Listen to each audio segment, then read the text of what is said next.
वाले।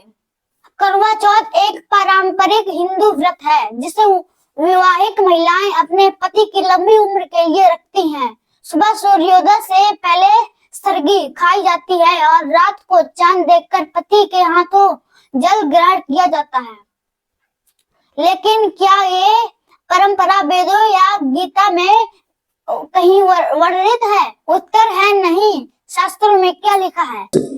करे एकादशी संजम सोई, करवा चौथ गदेरी होई। आठे साते करे कंदूरी, नीच के घर हो सूरी।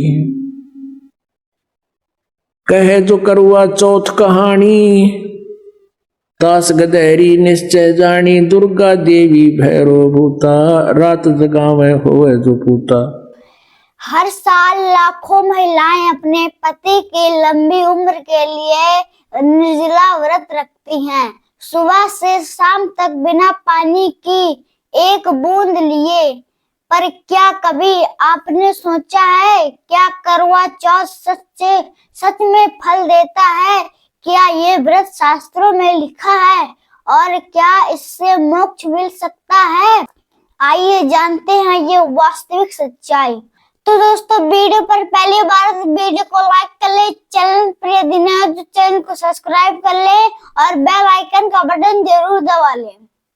करवा चौथ एक पारंपरिक हिंदू व्रत है जिसे विवाहित महिलाएं अपने पति की लंबी उम्र के लिए रखती हैं। सुबह सूर्योदय से पहले सरगी खाई जाती है और रात को चांद देखकर पति के हाथों जल ग्रहण किया जाता है। लेकिन क्या ये परंपरा वेदों या गीता में कहीं वर्णित है? उत्तर है नहीं। शास्त्रों में क्या लिखा है?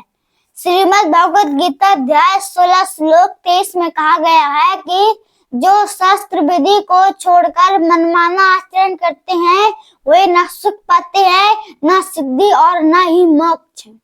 यानी भगवान ने साफ कहा है कि माने व्रत उपवास त्योहार फल नहीं देते, बल्कि ये सब हमें सच्ची ईश्वर से दूर कर देते हैं। संत रामपाल जी महाराज क्या बताते हैं? संत रामपाल जी महाराज जी कहते हैं कि करवा चौथ जैसे व्रत हमारे अज्ञान के कारण चल रहे हैं। भगवान किसी के भूखे रहने से खुश नहीं होते। सच्ची भक्ति वह है जो शास्त्र के अनुसार किया जाए, जहाँ ना शरीर को कष्ट हो ना झूठी परंपरा। क्या करवा चौथ से मोक्ष संभव है? मोक्ष केवल उस भक्ति से संभव है जो शास्त्रों में बताई गई। जैसे गीता 18 श्लोक 66 में कहा गया है कि सभी धर्म की पूजा को मुझ में त्याग कर तू केवल एक उस सर्वशक्तिमान की शरण में चला जा, मैं तुझे सर्व पापों से मुक्त कर दूंगा, शौक मत कर। और यह वही तत्व ज्ञान है जो आज संत रामपाल जी महाराज जी दे रहे हैं, जहाँ सच्चे ईश्वर कबीर परमेश्वर जी की भक्ति बताई जाती है। तो आइए देखते हैं संत रामपाल जी महाराज जी क्या कहते हैं इस करवा चौथ के बारे में। परमात्मा के दिए हुए ज्ञान को, शास्त्र अनुसार विधि को, एक बार हरिद्वार में ये भक्त निःशुल्क सेवा करने के लिए गए हुए थे, पुस्तक बांटने को। तो वहां कई भक्तों ने, पुण्यात्माओं ने हजारों की संख्या में वो पुस्तक खरीदी। हरिद्वार में वो जा रहे थे, डड़े डोण कुंभ का बेड़ा था। अब वो यहां आ रहे हैं उस पुस्तक को पढ़ के और इतना अफसोस कर रहे हैं कि भगवान हमारी तो आंख खुल गई, हमारा तो जीवन नष्ट होता और श्रद्धा खूब थी, ना जाने कहां कहां हम गए और ये पुस्तक वहां मिल गई। तो वो वहां मालिक के लिए गए तो मालिक भी पहुंच गए पुस्तक के माध्यम से। मालिक में उसका ज्ञान, उसका संदेश मिल गया उनको। तो ऐसे परमात्मा कहते मेला ठेला जाइयो मेले बड़ा मिलाप है, और इन पत्थर पानी पूजता कोई साधु संत मिल जाता, और अन्यथा वहां जाने का कोई लाभ नहीं। वहां तुम्हें इतनी हानि हो रही है। क्या हो रही है? जगन्नाथ के दर्शन जाही, वो काली प्रतिमा भवन के माही। वह जगदीश न पावे किस ही, जगन्नाथ जो घट घट बस ही। परमात्मा कहते हैं वो जगन्नाथ, वो जगदीश तुम्हें नहीं मिल रहा जो तुम्हारे सब के अंदर विद्यमान है। यानी जैसे सूर्य आकाश में होते हुए प्रत्येक मटके में उसका प्रतिबिंब और उसके द्वारा उसकी निराकार शक्ति उष्णता प्रत्येक के अंदर विद्यमान है, तो कहते हैं वो जगन्नाथ यानी सारी सृष्टि का स्वामी, जगन्नाथ माने जगत का स्वामी, वो तुम्हें नहीं मिल रहा, उसके मिलने से तुम्हारा कल्याण होगा। गोमती गोदावरी जाही 68 तीर्थ का फल पाही। तुम कहते हो गोदावरी और गोमती में 68 तीर्थ का फल मिल रहा, और फिर और जगह तक के क्यों खाते आंडो, फिर गोमती में चले जाओ एक जगह। परमात्मा कहते हैं नहीं पूजे जिन संत सुजाना, जाके मिथ्या सब असनाना। कोट यज्ञ असमेघ कराही, संत चरण रज नहीं तुलाही। कोट गौ नित दान जो देही, एक पलक संतन पर विलेही। धूप दीप और जोग जुगंता, कोट ज्ञान क्यों कथ है मिथ्या। जिन जाना ना पद का भेऊ, जाके संत ना रहे बटेऊ। तीर्थ व्रत करे जो प्राणी, तिनकी छूटत है नहीं खानी। अब 14 नौमी 12 व्रतम, जिनसे जमजोरा नहीं डरतम। अब जो तुम साधनाएं कर रहे हो ये सारी 14 नौमी 12 करें एकादशी संजम सोई, करुआ चौथ गदेरी होई। 8 सातें करें कंदूरी, नीच के घर हो सूरी।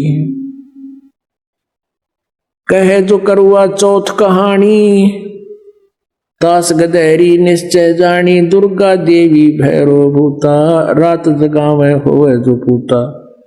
करे कढ़ाई लपसी नारी, बूढ़े वन सदा समेत घर बारी। दुर्गा ध्यान पड़े तिस बगड़म, ता संगति डूबे सब नगरम। अब कितनी गहरी बात बताई है परमात्मा ने। कहते हैं जो करुआ चौथ का व्रत रखते हैं,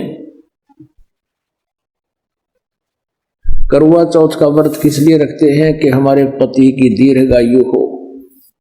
एक बहन बता रही थी, अब नाम लिया जब आंखें खुलती इस ज्ञान से, नो बोले जी मैं करुआ चौथ का व्रत रखा हुआ था, उसी दिन मेरे पति की मृत्यु होगी। और घर पर उसका शव आया, टक्कर मार मार कर रोई। तो परमात्मा कहते हैं ये तुम्हारी केवल मनमुखी और लोक वेद कहानियां हैं, इनसे कोई लाभ नहीं होगा। तो क्या कहते हैं, करुआ चौथ कहे जो कहानी, तास गदेरी निश्चय जानी। जो करुआ चौथ करे हुए तो नरक में जावेंगे। और पहले क्या करा करते कि करुआ चौथ की कहानी 5-4 बुढ़िया ने बैठ के कोई थोड़ी बहुत अक्षर ज्ञान माई होती बेबे बहन वह सुनाया करती, या बुला लेते किसी गुरुआइन ने, गुरु की पत्नी ने। कहते हैं जो सुने और जो सुनावे। करुआ चौथ कहे जो कहानी, तास गदेरी निश्चय जानी। पक्की गदी बनेगी नो कहे वो परमात्मा का आदेश है। तो ये नहीं बकवाद करनी हमने, क्योंकि शास्त्र विद साधना है। तो बहनों सच्ची भक्ति का अर्थ भूखे रहना नहीं, बल्कि उस ईश्वर को जानना है जो हमें जन्म मरण से बंधन से छुड़ा सकता है। व्रतों और दिखावे से नहीं, नाम दीक्षा लेकर शास्त्र अनुसार भक्ति करने से ही मोक्ष मिलता है। अगर आप भी जानना चाहती हैं तो कौन है वे सच्चा ईश्वर, कैसे मिलता है सच्चा सुख और मोक्ष, तो देखिए संत रामपाल जी महाराज यूट्यूब चैनल पर निःशुल्क सत्संग। सत भक्ति के बिना पार उतारा, कबीर प्रभु मिले तो जीवन सुधारा। तो दर्शकों वीडियो अच्छी लगी हो तो वीडियो को ज्यादा से ज्यादा शेयर करें और अपनी राय कमेंट बॉक्स में जरूर दें। तो आज के वीडियो में इतना ही, और मिलते हैं किसी नेक्स्ट वीडियो में। तब तक के लिए जय हिंद, जय भारत, जय बंदी छोड़ की।